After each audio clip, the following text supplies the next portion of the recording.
Good morning friends. स्वागत आहे तुमचं आजच्या प्री मार्केट रिपोर्टमध्ये. तर मग चला सुरुवात करूयात आजच्या या प्री मार्केट रिपोर्टला आणि जाणून घेऊयात की आज आपल्या स्टॉक मार्केटमध्ये काय होऊ शकतं ते. त्याआधी तुम्ही जर चॅनलवरती नवीन असाल तर चॅनलला सबस्क्राईब करायला विसरू नका आणि डिस्क्रिप्शनमध्ये लिंक आहे त्यावरती क्लिक करून आपलं डीमॅट अकाउंटही ओपन करायला विसरू नका. तर मग चला सुरुवात करूयात आजच्या या भागाला. मित्रांनो, काल रात्री जर आपण US मार्केट पाहिलं तर US मार्केट हे शूटअप झालेलं आहे आणि त्याच्यामागे रिझन आहे तिथे आलेला इन्फ्लेशन डेटा.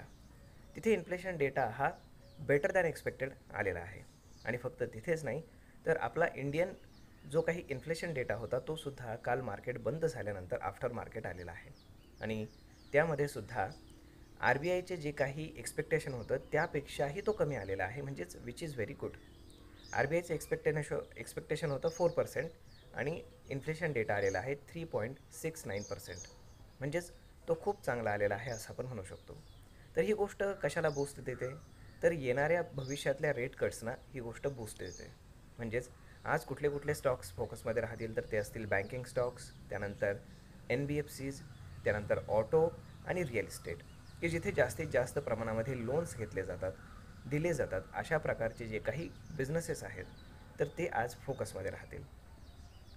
आता महत्त्वाची गोष्ट जर आपण पाहिली तर कालचं FISDIचं सेलिंग जर आपण पाहिलं तर FISनं 1600 कोटींचं सेलिंग केलं आहे, म्हणजेच काय त्यांचं क्वांटम फिगर जे आहे तर ते कमी होताना आपल्याला दिसतं आहे. त्यानंतर त्याच्या अगेन्स्ट डोमेस्टिक इन्स्टिट्यूशन्सनं 1500 कोटींचं बाईंग केलेलं आहे.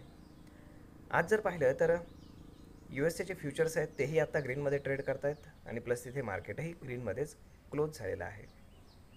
आता दुसरी महत्त्वाची गोष्ट म्हणजे की जे काही एशियन मार्केट्स आहेत तर तेही ऑलमोस्ट ग्रीनमध्येच आहेत आणि युरोपियन मार्केट्सही ग्रीनमध्येच आहेत. म्हणजेच काय, आज जर आपण ग्लोबल सिनेरिओ पाहिला तर तो पूर्णपणे पॉझिटिव्ह आहे, प्लस लोकल सिनेरिओसुद्धा हा पॉझिटिव्हच आहे. आणि आज निफ्टीची वीकली एक्सपायरीसुद्धा आहे, त्यामुळे पाहावं लागेल की आज नक्की काय घडतं ते. आता महत्त्वाची गोष्ट म्हणजे अशी की जी काही वीकली एक्सपायरी आहे तर यामध्ये 2 दिवस सुट्ट्याच आहेत, म्हणजेच शुक्रवार आणि त्यानंतर शनिवार रविवार 3 दिवस टोटल सुट्ट्या असल्यामुळे डायरेक्ट मार्केट सोमवारी ओपन होईल. म्हणजेच काय की आज कुठलेही ट्रेडर्स जास्तीत जास्त पोझिशन्स कॅरी करून घेऊ जाऊन इच्छित नाहीत. त्याच्यामागचं बेसिकली रिझन असं की ह्या 3 दिवसांच्या सुट्ट्यांमध्ये ट्रम्पने जर एखादी अनाऊन्समेंट केली तर मार्केट आयदर मोठं गॅपअप किंवा गॅप डाऊन ओपन होऊ शकतं. त्यामुळे ही गोष्ट सहजासहजी कुणीही टॉलरेट करू शकत नाही. त्यामुळे आपल्याला शेवटच्या 1 तासामध्ये मार्केटमध्ये जास्तीत जास्त movement either upside either downside पाहायला मिळू शकतं. त्यामुळे पाहावं लागेल की आज दिवसभरात कशा पद्धतीने प्राईज ॲक्शन डेव्हलप होते. परंतु आजचा दिवस हा थ्रूआउट पॉझिटिव्ह राहण्याची शक्यता आहे आणि त्याच्यामध्ये बँकिंग, ऑटोज आणि NBFCs आणि रिअल इस्टेट हे सेक्टर्स कॉन्ट्रीब्यूट करण्याची जास्त पॉसिबिलिटी आहे.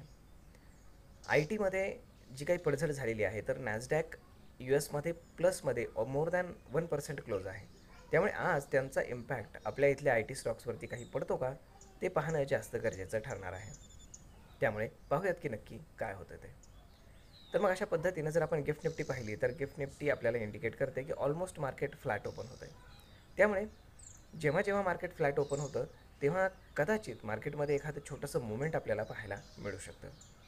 जर आपण ओपन इंटरेस्टच्या हिशोबाने पाहिलं, जर हेवी ओपन इंटरेस्ट जर पाहिला तर डाऊन साईडला 22,000, हायर साईडला 22,700 या ठिकाणी खूप जास्त कॉल रायटिंग आणि पुट रायटिंग झालेलं आहे. तर मग अशा पद्धतीनं मार्केट रेंज बाउंड राहण्याची शक्यता आहे, कारण खूप मोठमोठे पोझिशन्स मार्केटमध्ये उभे आहेत. ओके, तर मग पाहूयात की आज पूर्ण दिवसभरामध्ये काय घडतं ते. आय होप तुम्हाला हा व्हिडिओ, ही माहिती कशी वाटली तुम्ही आम्हाला कमेंट करून नक्कीच सांगा आणि जर आवडली असेल तर आपल्या जवळच्या मित्रमंडळींसोबत देखील हा व्हिडिओ तुम्ही शेअर करायला विसरू नका. धन्यवाद.